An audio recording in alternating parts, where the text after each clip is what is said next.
أنا الرير بوتلان خاصة الرير جروه وحوي عاصمة بوتلان وجروه وحنو ما تكعبنا الناس عربر بحسن وأنو كعبنا إلى أفر وقت آخر ما كعبنا iyadoo colaadi jidho oo abaari jidho baa haddana waxa saameyn xoogan ku yeeshay gobolada Puntland oo dhan sixir bararkii baahsanaa maadaama aanu hadda ka hor si nabada oo sharaf leh u dhow jeer mudaharaadnay idaacadaha ka hadalay telefishinada ka hadalnay aanu cabashadayada meel walba u gudbinay saasoo ay tahay maamulka iyaga waxa weeye madaxii Allah raajo waxa weeye wax qabasho toos oo aanu qaban karno nooma muuqan waxqabasho toos oo ay noo qabtaan nooma muuqan maanta marka waxaan u soo baxnay in aanu saqiir iyo kabiir iyo hooyo iyo oday iyo wiil iyo gabarba aanu shucuurtayada muujino maadaama aanu joogno magaalo madaxdii xuduntii Puntland ay tahay madaxii Puntland waxaan u malaynaynaa aanu anagu isu aragnaa hadii aanu shacab ahaan garoowe aanu kacno oo aanu ka hadalno dhibka jira ee kuwa kalena magaalo madaxdii way annagana way raacayaan bismillaahir rahmaanir rahiim sixir bararku wuu nasaameeyay wuxuuna noo saameeyay wax uu dhaafay male xooluusan dhaafin hantibuusan dhaafin maalbuusan dhaafin dadka waxa weeye waxay noqdeen bini aadamka dadkii shaqaysanayay waxay noqdeen laba dabaqadood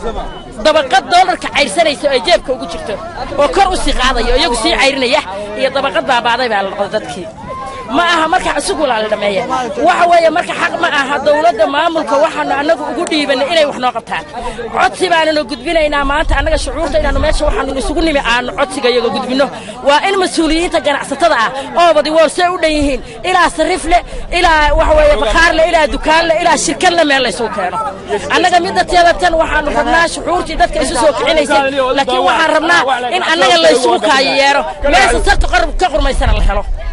lacagta faalsada oo la sameeyay oo cad baan anaga hadda u iilinayna inay tahay laakiin saasay tahay baa la kala horsaday oo la kala badsaday oo qolaba si u isticmaashay marka waxaan rabnaa in doolarka xad loo yeelo isaga sixir bararka ka daraaday abaartii isaga kaalmeeyay colaadii isaga kaalmeeyay dhibkii oo dhan intaas aan rabnaa waxaan codsigayaga yahay in anaga la isugu kaayeero assalaamu calaykum walaal waxaanu ka cabanaynaa magacayga waa la yiraahdaa Cabdul Maxamed Deynab waxaana nin dayara oo ku nool gobolkan Garowe saadarteed waxaanu ka cabanaynaa dawladda Puntland oo wixii loo idmaday ka soo bixi weyday madaxweynuhu wuxuu noo ballan qaaday biyo macaan buu noo ballan qaaday waxa la yiri nin professor oo wanaagsan oo aqoon leh baa dalka qabsaday biyo macaan buu noo ballan qaaday biyo ma hayno نواكا waxay naga gadanaysaa dawladda Maxamed Siyaad Barre riiga ay nooga tagtay $10 hadii bishii lagu yeesho waa laga taraya waxa weeye waxaan haysaa sixir barar lacagtii oo uu la sameeynayo boos lagu sameeynayo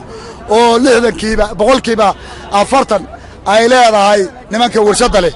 60na ay dawladdu leedahay saa darteed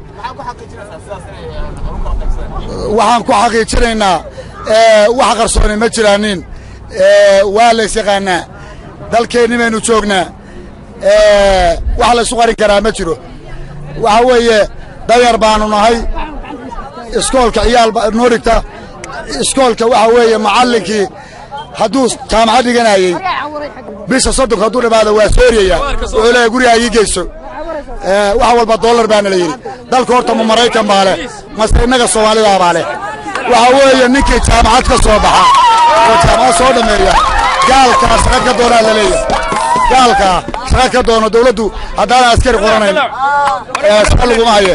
saadarteed waxaanu ka codsanaynaa dawladda Puntland hadday qaban weyda wixii loo idmaday waa inay cashishaa oo xilka wareejisaa haddii kalena wixii loo idmaday waa inay ka soo baxdaa oo dadkeeda ogaata baarlamaanku dantiisu ilaashada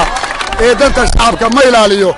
weligaa maaragtay nin baarlamaan oo hadlaya oo danta shacabka ka hadlaya nin wali wuxuu leeyahay mushaarkayga aanu ilaashada ee ma ilaasho waxa weeye ana la yeeriyay haddaan ka hadlo oo mushaarkayga waaya marka mushaarkayga adiga dantaada anigu u waayimaayo